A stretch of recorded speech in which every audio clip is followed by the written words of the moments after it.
The discovery that changed everything, DR. Sarah Chun floated in the zero-gravity research lab of the Prometheus station, watching numbers scroll across her holographic display. The space station orbited between Mars and Jupiter, far from Earth's interference.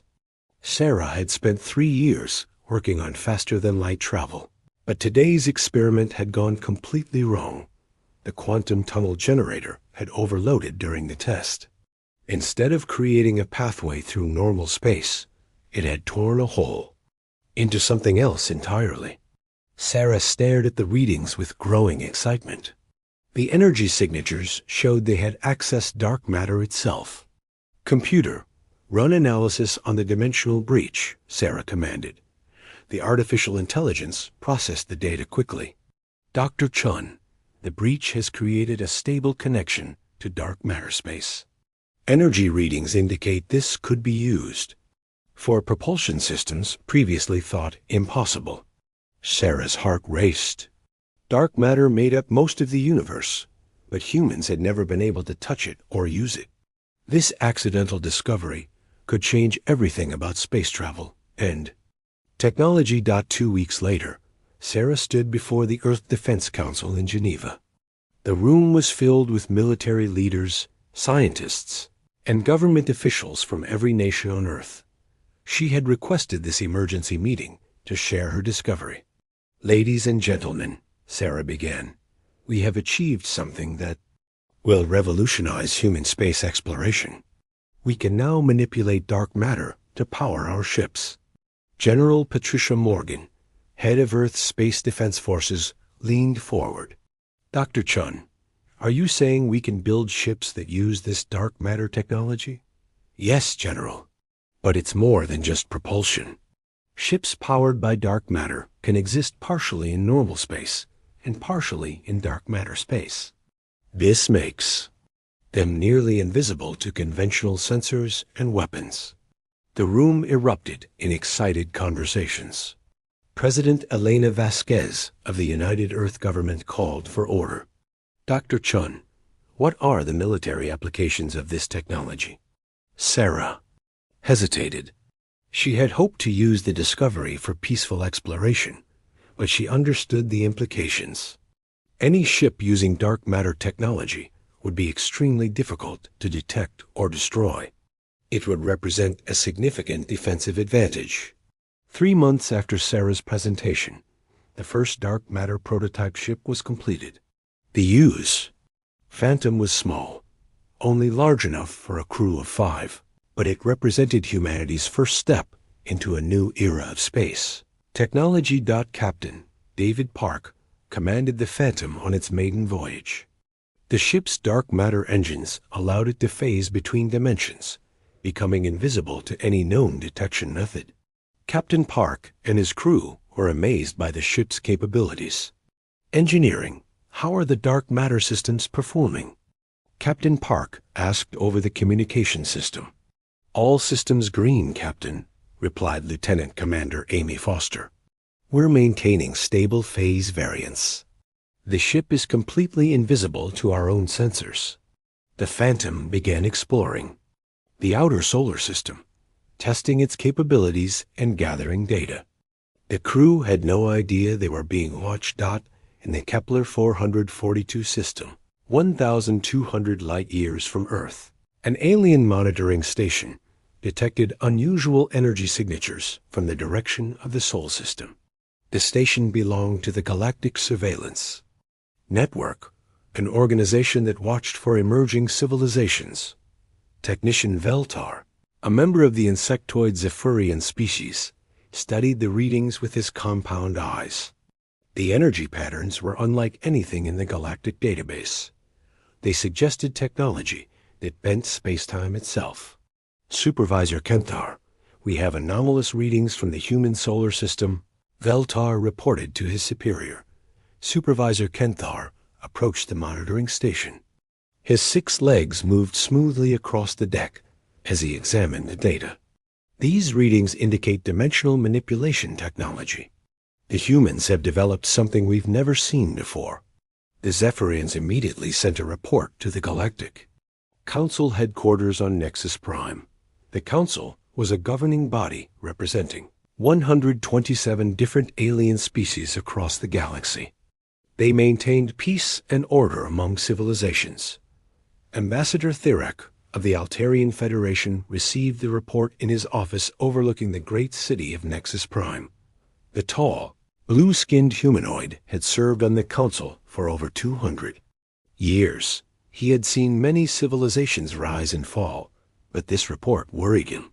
Dimensional manipulation technology, Thirek muttered to himself. The humans have been space-capable for less than 200 years. How did they advance so quickly? Thirek called an emergency session of the Galactic Council. Representatives from dozens of species gathered in the massive council chamber.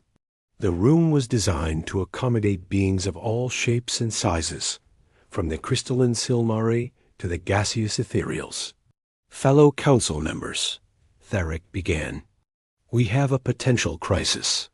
The human civilization has developed technology that could destabilize the balance of power in our galaxy. The chamber filled with concerned voices as representatives discussed the implications. The reptilian Draknari demanded immediate action. The peaceful vegan collective urged caution. The warrior Krontheg species called for military intervention. Council. Leader Zephyra, an ancient being whose species had founded the Council millennia ago, called for order. We must investigate this matter carefully. Send a diplomatic mission to the human solar system. We need to understand their intentions. Back on Earth, Sarah continued her research while the military built more dark matter ships. The second vessel, the UES Wraith, was larger and more advanced than the Phantom. It was designed as a frigate capable of defending Earth from external threats. Admiral Marcus Webb, newly appointed commander of Earth's dark matter fleet, reviewed the construction reports. The fleet now consisted of 5 ships with 10 more under construction. Each vessel was a masterpiece of human engineering, combining dark matter technology with Earth's most advanced weapon systems.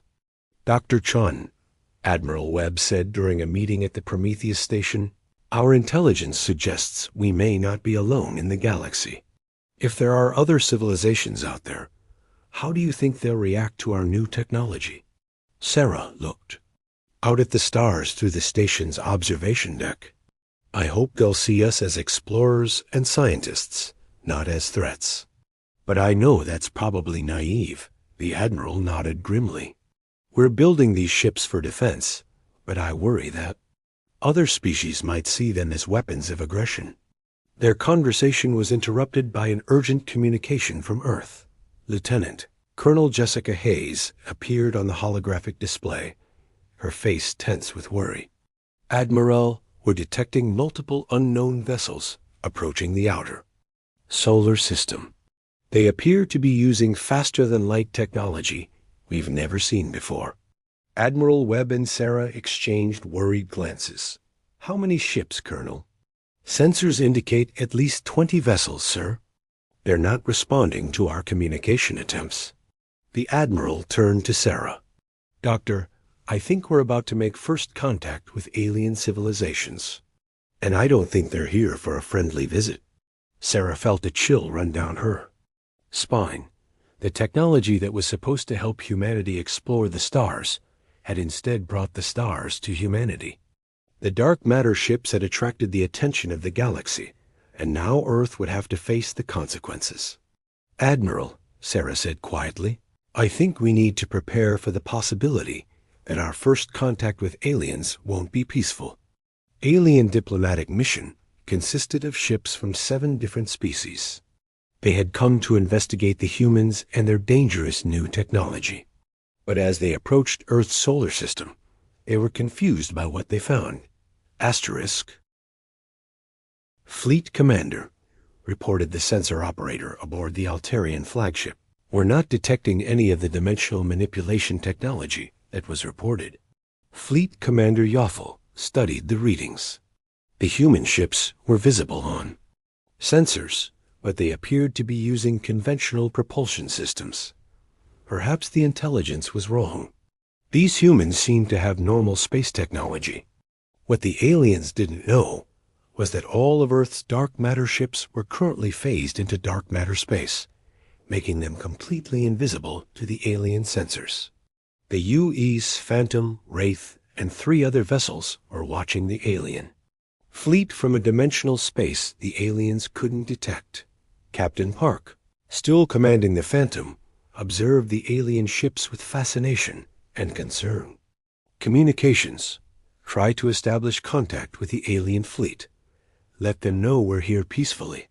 The first transmission from the Phantom startled the alien fleet.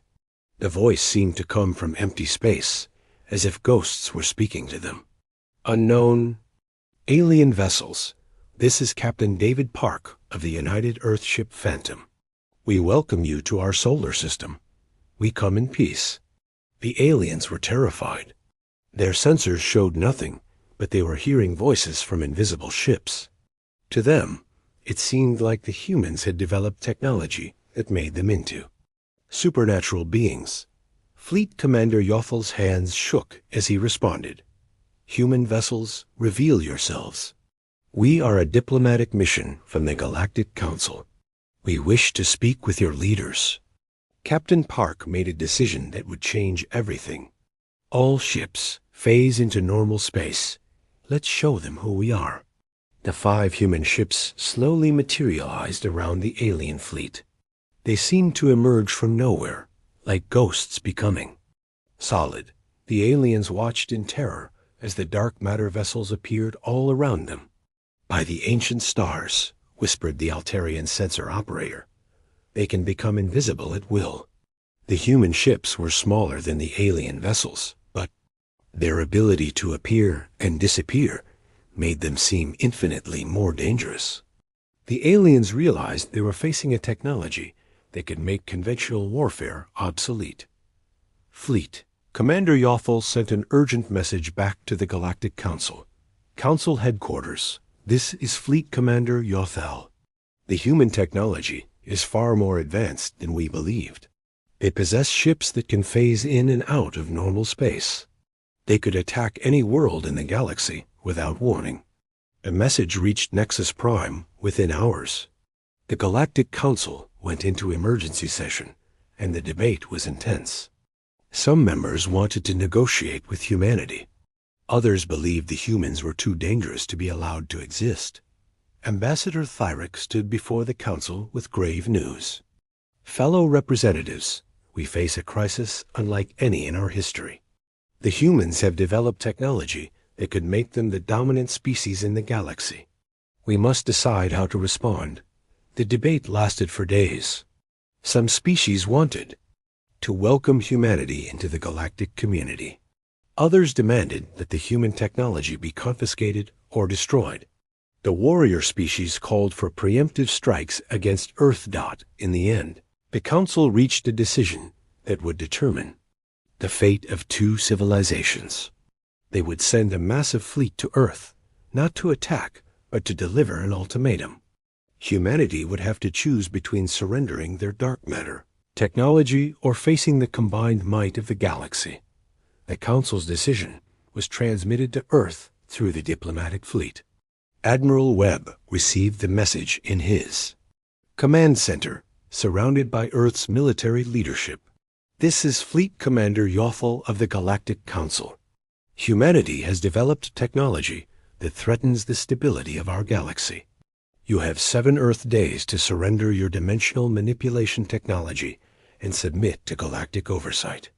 If you refuse, a coalition fleet will be sent to enforce this demand. The command center fell silent. Earth's leaders realized they were facing the most important decision in human history. They could surrender their greatest technological achievement, or they could face war with an entire galaxy. President Vasquez spoke first.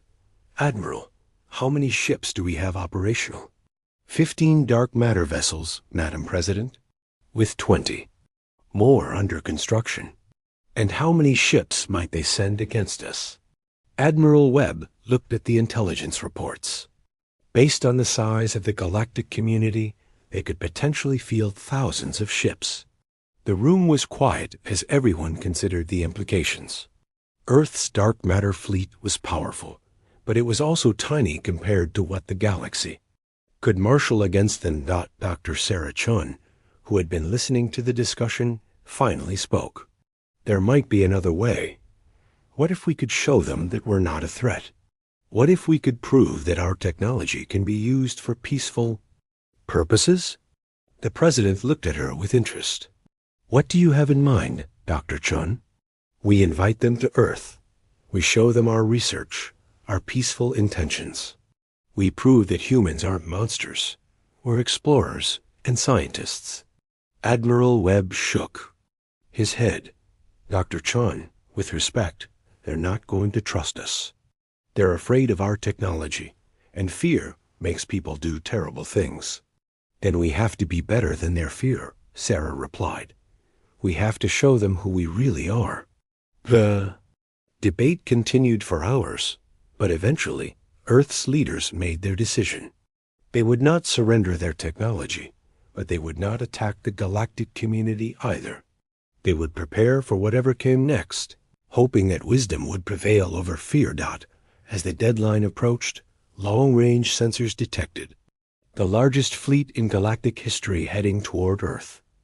Hundreds of ships from dozens of species, all united in their fear of humanity's dark matter technology. The stage was set for a confrontation that would determine whether humanity would join the galactic community or become its greatest enemy. The dark matter ships that had been created for exploration and defense were about to face their ultimate test. The confrontation that shook the galaxy. The largest fleet in galactic history emerged from hyperspace at the edge of Earth's solar system. Admiral Marcus Webb stood in the command center of Luna Base, watching the tactical display as more and more alien ships appeared. The fleet was massive beyond imagination, representing the combined naval forces of over 50 different species. Sir, our sensors have identified vessels from the Altarian Federation, the Draknari Empire, the Kronthig war clans, and at least 20 other major civilizations, reported Intelligence Officer Maya Patel. Total count is approaching 2,000 ships. Webb studied the display with grim determination. Earth's dark matter fleet consisted of just 23 operational vessels. They were outnumbered nearly 100 to 1, but Webb knew that. Numbers alone didn't determine the outcome of battles. Status of our fleet? Webb asked. All dark matter vessels are in position around Earth and Luna, sir. They're currently phased into dark matter space, invisible to alien sensors. In the massive command ship of the Galactic Fleet, Supreme Admiral Korath of the Draknari Empire reviewed the tactical situation. The reptilian commander had been chosen to lead the coalition because of his reputation for decisive action and military excellence. Sensor report, Korath commanded in his deep, rumbling voice. Sir, we're detecting minimal human activity. Few orbital stations, some conventional spacecraft, but no sign of the dimensional manipulation technology we were warned about. Korath's yellow eyes narrowed. They're here. The humans are watching us with their invisible ships. Begin Phase 1 of the operation. The alien fleet began to spread out across the solar system, taking positions that would allow them to blockade Earth completely. Ships moved with precise coordination, their formation designed to prevent any escape. On Earth, President Elena Vasquez convened an emergency session of the Global Council. Representatives from every nation on Earth gathered in the secure underground facility beneath New Geneva. Ladies and gentlemen, President Vasquez began, we face the greatest challenge in human history.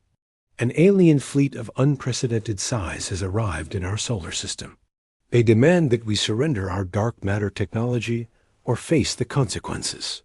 The Brazilian representative, Minister Carlos Santos, spoke first. Madam President, perhaps we should consider their demands. Fighting the entire galaxy seems impossible. And what happens after we surrender? asked Chancellor Liu Wei of the Asian Federation. Do we become servants to alien masters? Do we give up our independence? The debate was intense, but it was interrupted by an urgent communication from Admiral Webb. His face appeared on the main screen, showing the stress of the situation. Madam President, the alien fleet is transmitting a message. They want to speak directly with Earth's leadership. The communication came through on all frequencies, impossible to ignore. The voice belonged to Supreme Admiral Korath, translated by Universal Communication Protocols. People of Earth, I am Supreme Admiral Korath of the Galactic Coalition Fleet. You have developed technology that threatens the peace and stability of our galaxy. We offer you this final opportunity to surrender your dimensional manipulation technology and submit to galactic oversight. The alien commander continued, if you refuse, we will be forced to take action to protect the galaxy from your threat. You have one standard solar day to respond. President Vasquez looked around the room at her fellow leaders. The weight of the moment pressed down on everyone present. They were making a decision that would determine the fate of humanity. Admiral Webb, the president said, what are our defensive capabilities? Our dark matter ships can phase in and out of normal space at will. The aliens can't detect us when we're phased, and their weapons can't hurt us. But Madam President, we're still vastly outnumbered. Dr. Sarah Chun, who had been included in the emergency session, spoke up. What if we don't have to fight them? What if we can show them that we're not a threat? Foreign Minister Amara Okafor nodded in agreement. Dr. Chun is right. We need to try diplomacy first. These species have built a galactic civilization. They must understand reason. President Vasquez made the decision that would change everything. Admiral Webb, prepare a response. We're going to invite them to negotiate. The response was transmitted to the alien fleet within hours. President Vasquez herself delivered the message, her voice carrying the hope of humanity. Supreme Admiral Korath, this is President Elena Vasquez of the United Earth Government. We are a peaceful species dedicated to exploration and scientific advancement. We invite you to send representatives to Earth so we can discuss this situation and find a peaceful resolution. The response from the alien fleet was swift and negative. Supreme Admiral Korath's voice carried the authority of the galaxy's greatest military powers. Humans of Earth, we will not be deceived by your words. Your technology makes you too dangerous to negotiate with his equals. Surrender now or face the consequences. In the alien command ship, not all the coalition leaders agreed with Korath's approach. Ambassador Thyrek of the Altarian Federation had argued for diplomacy, but he had been overruled by the military commanders. Admiral, Thyrek said privately, perhaps we should consider the human offer. They claim to be peaceful. Korath's reptilian features showed his contempt. Ambassador, their ships can appear anywhere without warning. They could attack any world in the galaxy, and we would never see them coming. That makes them too dangerous to trust. But they haven't attacked anyone, Thyrek pointed out. They're offering to talk. And while we talk, they could be preparing to strike. No, Ambassador. They surrender their technology, or we take it from them. The deadline approached with no sign of human surrender. Admiral Webb prepared his fleet for what might be the most important battle in human history. The dark matter ships remained phased in dark matter space, invisible to alien sensors, but ready to act. All ships, this is Admiral Webb. We're going to try something that's never been done before. We're going to demonstrate our capabilities without harming anyone. We need to show them that we're not the monsters they think we are. Captain David Park, now commanding the heavy cruiser UES Phantom, received his orders with a mixture of excitement and fear.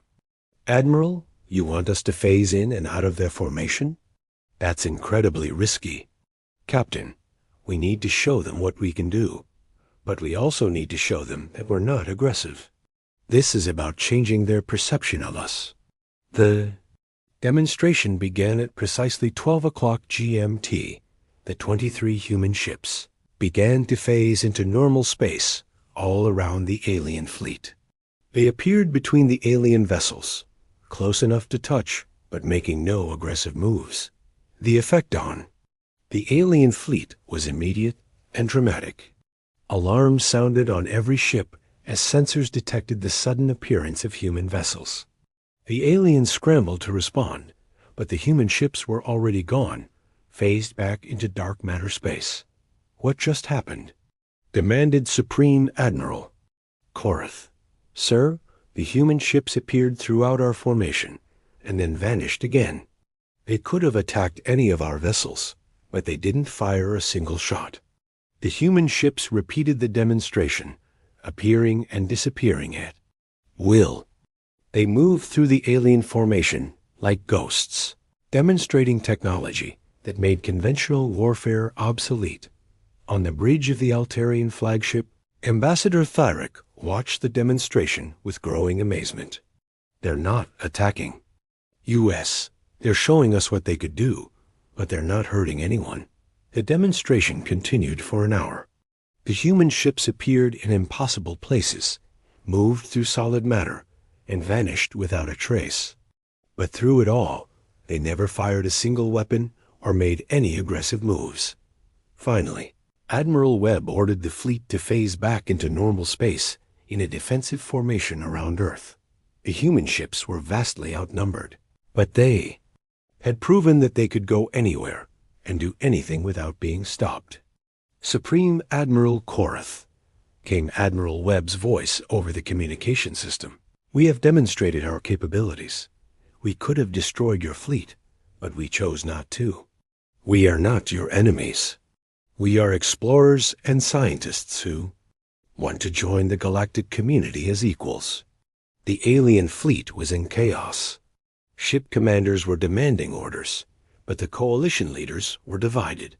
Some wanted to attack immediately, before the humans could strike first.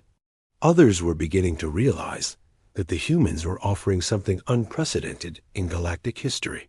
They could have destroyed us all, whispered the vegan collective. Representative, but they didn't even damage a single ship. Supreme Admiral Korath was a warrior, but he was also a strategist. He understood that the humans had just demonstrated something that no military force in galactic history had ever done. They had shown perfect restraint in the face of overwhelming odds. All ships, stand down from attack positions, Korath ordered. I want to speak with these humans. The communication channel opened between the two fleets. For the first time in galactic history, humanity was about to engage in diplomacy with alien civilizations as equals rather than as subjects. Admiral Webb, Korath began, your demonstration was ... impressive. But how do we know this isn't deception? How do we know you won't use this technology to conquer the galaxy? Admiral Webb's response was calm and measured. Supreme Admiral, we could ask the same question of you. Your fleet could destroy our world, but you haven't. Trust has to start somewhere. Ambassador Thyric, who had been listening to the exchange, requested permission to speak. Admiral Webb, would you be willing to share your technology with the galactic community? If we all have access to these capabilities, no one species could dominate the others. Dr. Sarah Chun, who was monitoring the conversation from Earth, immediately responded. Ambassador, we've already tried to share our technology.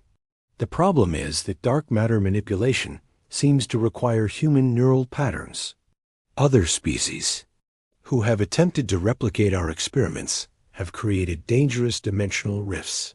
This revelation changed everything. The aliens had assumed that humanity was hoarding their technology for military advantage. The truth was that the technology was inherently human, making it impossible to share. You're saying that only humans can use this technology? Asked Supreme Admiral Korath. That's correct, Dr. Chun replied. We believe it's related to the specific way human consciousness interacts with quantum fields. We're still studying the phenomenon.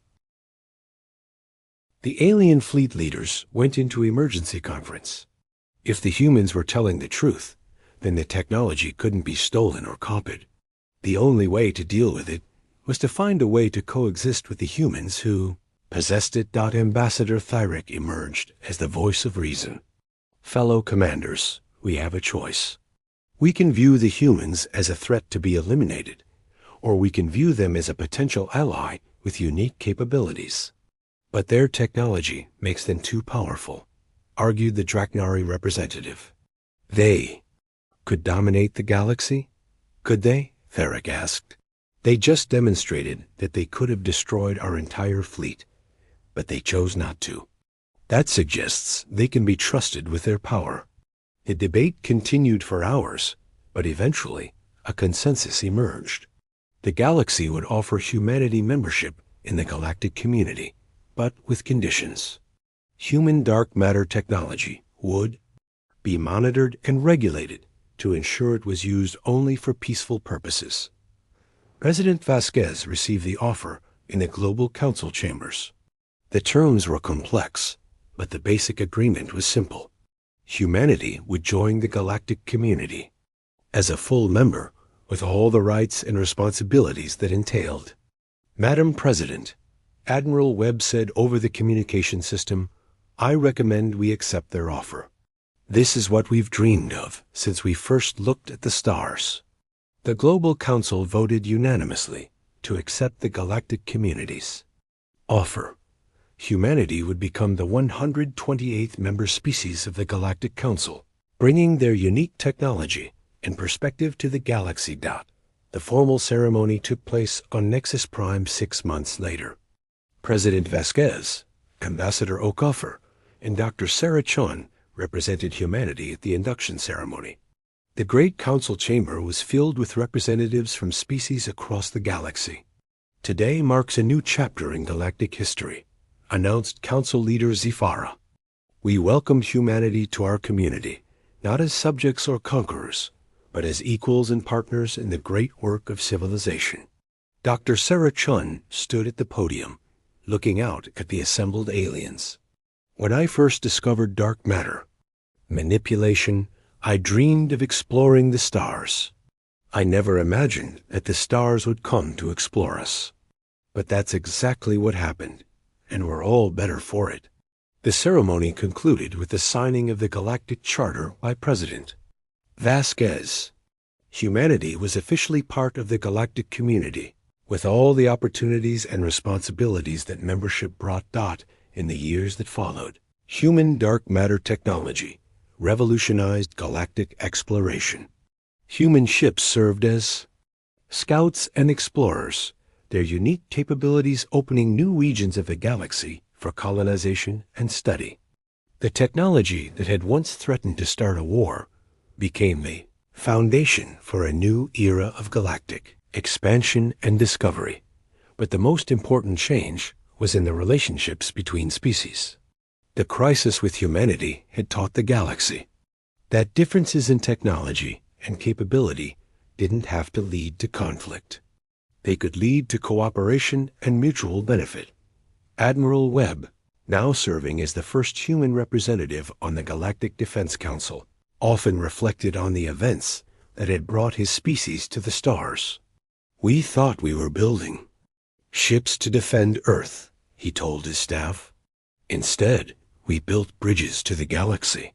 The dark matter warships that had shocked the Galactic Council became symbols of humanity's commitment to peaceful exploration.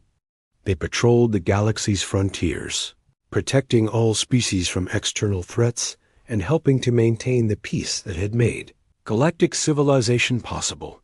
And in her laboratory on the Prometheus station, Dr. Sarah Chun continued her research into dark matter physics. She had new colleagues now, scientists from dozens of different species, all working together to unlock the secrets of the universe. The discovery that had started as an accident had become humanity's greatest gift to the galaxy. And the galaxy, in return, had given humanity something even more valuable, a place among the stars as equals and partners in the great adventure of cosmic civilization. The dark matter warships still sailed between the stars, but now they carried explorers and diplomats rather than weapons and fear. They had become symbols of what was possible when different species chose cooperation over conflict, understanding over fear. Humanity had shocked the Galactic Council with their dark matter technology, but in the end, they had done something even more remarkable. They had proven that power and restraint could coexist, and that the greatest strength was knowing when not to use force. The galaxy was forever changed by humanity's arrival, and humanity was forever changed by their acceptance into the galactic community. Together, they faced the future with hope and determination, ready to explore the infinite possibilities that lay ahead among the stars. Asterisk.